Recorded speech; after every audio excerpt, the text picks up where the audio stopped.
발빠르게 IT 소식을 전하는 쾌조 뉴스 바로 시작하겠습니다. 저는 진행을 맡은 볼타고요. 반박씨, 여러분 말이 맞습니다. 네, 오늘의 헤드라인 패럴드 K사전 공식 벤치마크 공개. 오랜만에 스팀에 정말 역대급 광풍 초인기 게임이 나와버렸습니다. 출시단 5일 만에 스팀 동접자가 200만을 넘어섰고요. 최근에는 국내 PC방 점유율조차 10위권 안쪽으로 들어왔어요. 저도 최근에 이 패럴드 재미있게 즐기고 있는데 이 게임 예상보다 사양이 꽤나 높았습니다. 약간 좀 귀염뽀짝한 그런 그래픽이라서 솔직히 우습게 봤는데 이게 생각보다는 고사양에 가까웠어요. 아무튼 그래서 저희 K사존이 직접 벤치마크를 진행해봤습니다. 자, 지금 제 옆에 나가고 있는 건 FHD 해상도 기준의 CPU 벤치마크입니다. 인텔의 12, 13, 14세대 그리고 라이젠의 경우에는 5000번대부터 7000번대까지 싹 다 돌려봤고요. 당연하게도 X3D 모델까지 합류를 시켰습니다. 그리고 이게 그래프가 너무 길어가지고 그룹을 나눠서 보여드릴 텐데 지금 보시는 건 상위권 그룹이에요. 자, 차트의 상단을 차지한 건 역시 인텔입니다. 최신 세대인 14세대와 이전 13세대의 상위 라인업 CPU들이 1위부터 4위까지 나란히 올라왔고요. 5위는 놀랍게도 희대의 명작 58X3D가 차지했습니다. 물론 뭐 1% 로우 쪽만 본다면 5위가 아니라 7위에 가깝긴 한데 90세대 그것도 무려 나온 지 2년이나 지난 CPU가 라이젠 중에 평균 프레임이 제일 높았다는 건 대단한 일이에요. 역시 3DV 캐시 게임에서는 효과가 확실합니다. 그리고 그 아래로 13600K도 보이는데 이 녀석도 매력이 상당합니다.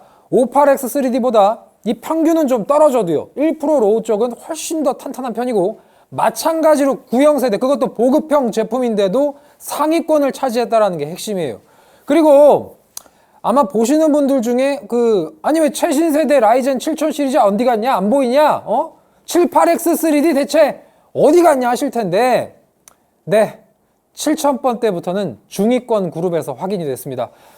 이게 참 저희도 이 결과를 확인하고 이럴 수가 있나. 아니 78X3D가 58X3D보다 평균 프레임이 더 높아야 정상인데 이거 뭐 벤치가 잘못된 거 아닌가 싶어가지고 벤치를 수차례 다시 해봤는데 결과는 똑같았어요. 이 이유에 대해서는 잠시 후에 자세히 설명하기로 하고 일단 중위권 그룹 순위부터 보자면요 다음과 같습니다. 78X3D부터 나란히 3DV 캐시 삼형제가 보이고요. 그 아래로 인텔 12세대 12700K가 확인이 됐습니다. 이걸로만 본다면요 결론은 하나예요.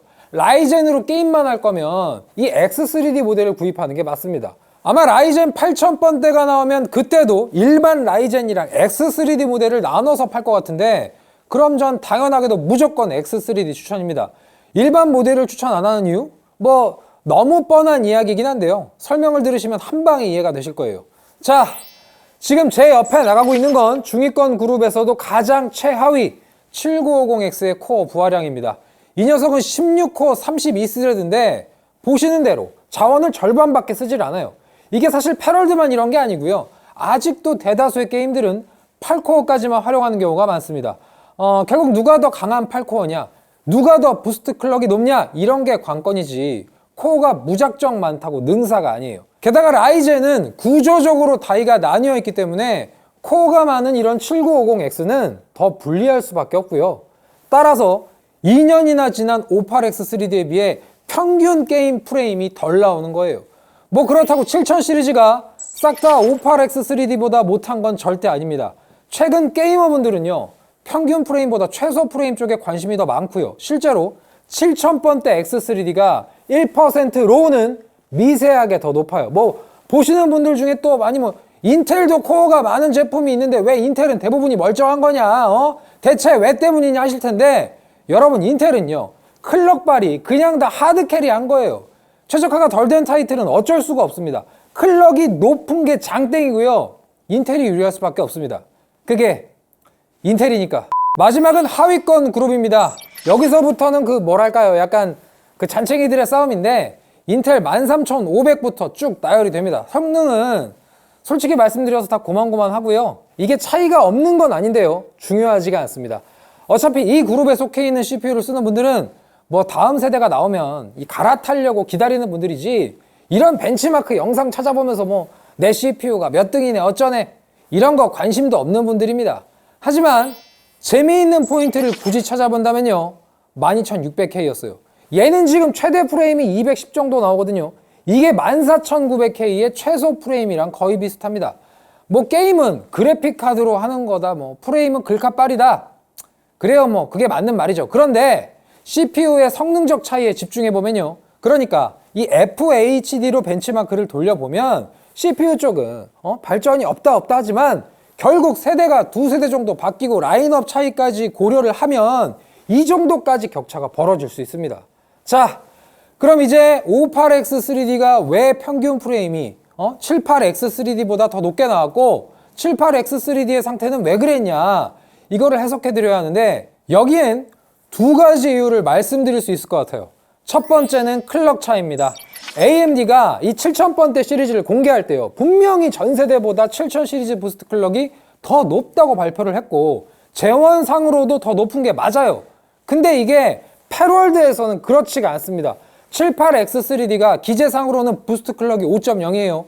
그리고 58X3D 얘는 4.5밖에 안 됩니다.